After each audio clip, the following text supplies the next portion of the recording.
ಜ್ಞೇಯೋ ನವೇದೈಹಿ ಶೂದ್ರಾದ್ಯೈಹಿ ಅಂತ ಅನುಭಾಷ್ಯದ ವಾಕ್ಯ.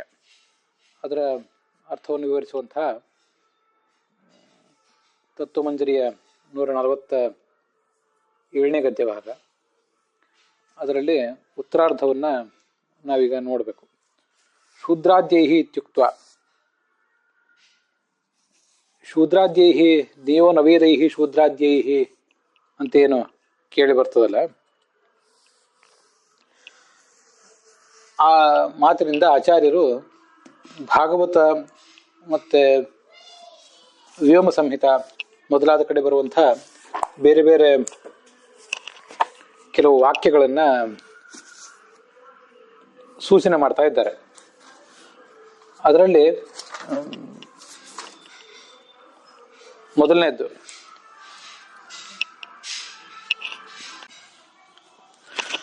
ಸ್ತ್ರೀಶೂದ್ರ ಬ್ರಹ್ಮಬಂಧೂನಾಂ ತ್ರಯೀನ ಶ್ರುತಿಗೋಚರ ಕರ್ಮಶ್ರೇಯಸಿ ಮೂಢಾನಾಂ ಶ್ರೇಯ ಏವಂ ಭವೇದಿಹ ಇತಿ ಭಾರತಮಾಖ್ಯಾನಂ ಕೃಪಯಾ ಮುನಿನಾಕೃತಂ ಅಂತ ಭಾಗವತದ 1ನೇ ಸ್ಕಂದದ 4ನೇ ಅಧ್ಯಾಯದ 24ನೇ ಶ್ಲೋಕ ಇದು. ಈ ಸ್ತ್ರೀಯರು, ಶೂದ್ರರು ಮತ್ತೆ ಬ್ರಹ್ಮಬಂಧುಗಳು ತಾವು ಬ್ರಾಹ್ಮಣರಾಗಿ ಹುಟ್ಟಿದ್ದಾರೆ, ಆದರೆ ಸರಿಯಾದಂತಹ ಆಚಾರ ವಿಚಾರ ಮೊದಲಾದದ್ದು ಯಾವುದೂ ಇಲ್ಲ. ಆದ್ರಿಂದ ಬ್ರಾಹ್ಮಣರನ್ನ, ಶ್ರೇಷ್ಠರಾದ ಬ್ರಾಹ್ಮಣರನ್ನ ತಮ್ಮ ಬಂಧುಗಳು ಅಂತ ಹೇಳ್ಕೊಳ್ಳಿಕ್ಕೆ ಮಾತ್ರ ಅವರು ಅರ್ಹರೇ ಹೊರತು ತಾವು ವಾಸ್ತವಿಕವಾಗಿ ಅಂಥ ಯಾವುದೇ ಅರ್ಹತೆಯನ್ನು ಹೊಂದಿದವರಲ್ಲ. ಅಂಥವ್ರನ್ನ ಬ್ರಹ್ಮ ಬಂಧುಗಳು ಅನ್ಬೇಕು. ಇವರಿಗೆ ವೇದಾಧಿಕಾರ ಇಲ್ಲ, ಆದರೆ ಅಂಥವ್ರಿಗೂ ಕೂಡ ಶ್ರೇಯಸ್ಸಾಗಬೇಕಾಗಿದೆ. ವೇದಾರ್ಥ ಜ್ಞಾನದಿಂದ ಶ್ರೇಯಸ್ಸು ಸಿಗಬೇಕು. ಅದಕ್ಕಾಗಿ ವ್ಯಾಸರು ಕರುಣೆಯಿಂದ ಮಹಾಭಾರತ ಮತ್ತು ಪುರಾಣಾದಿಗಳನ್ನು ರಚಿಸಿದ್ದಾರೆ. ಭಾರತಮಾಖ್ಯಾನಂ ಕೃಪಯಾ ಮುನಿನಾ ಕೃತಂ.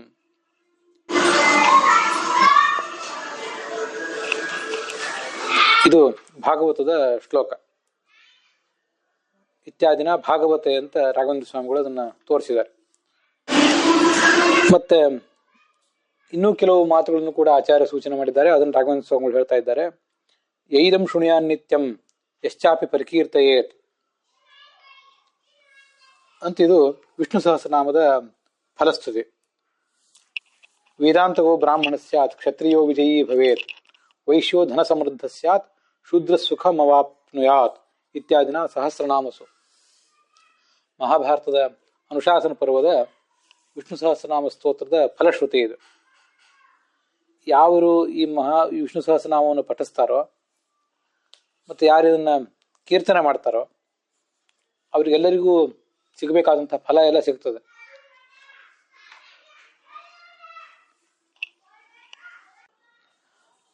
ಬ್ರಾಹ್ಮಣ ತತ್ವಜ್ಞಾನಿ ಆಗ್ತಾನೆ, ಕ್ಷತ್ರಿಯ ವಿಜಯಿ ಆಗ್ತಾನೆ, ಮತ್ತೆ ವೈಶ್ಯ ಧನ ಸಮೃದ್ಧನಾಗ್ತಾನೆ, ಶೂದ್ರನಿಗೆ ಅದರಿಂದ ಸುಖನೂ ಪ್ರಾಪ್ತ ಆಗ್ತದೆ ಅಂತ ವಿಷ್ಣು ಸಹಸ್ರನಾಮದ ಫಲಶ್ರುತಿಯಲ್ಲಿ ಹೇಳಿದ್ದಾರೆ.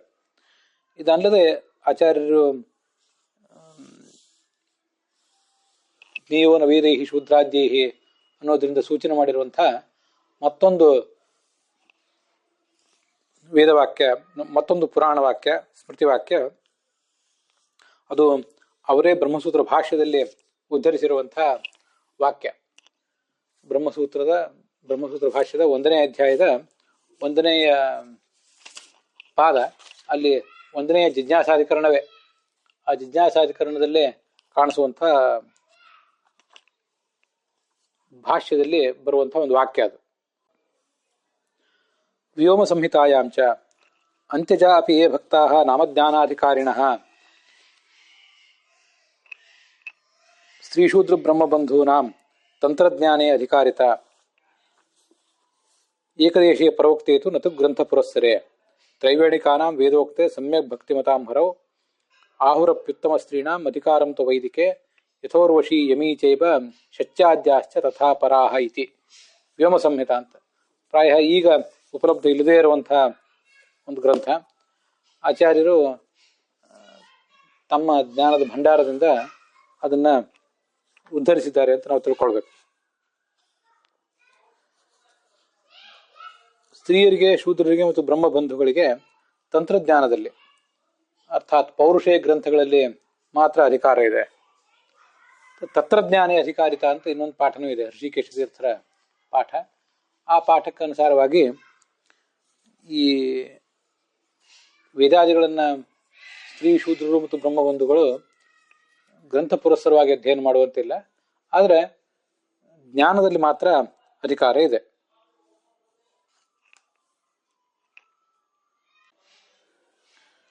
ಇತ್ಯಾದಿನ ತೇಷಾಮಪಿ ಮುಕ್ತಿ ಹೇತು ಜ್ಞಾನಜನಕೆ ವೇದಾದನ್ಯತ್ರ ಅಧಿಕಾರ ಸತ್ವಂ ಸೂಚಯತೆ. ಸ್ತ್ರೀಯರು, ಶೂದ್ರರು ಮತ್ತು ಬ್ರಹ್ಮಬಂಧುಗಳಿಗೂ ಕೂಡ ಅಧಿಕಾರ ಇದೆ. ಎಲ್ಲಿ ಅಧಿಕಾರ ಇದೆ ಅಂದರೆ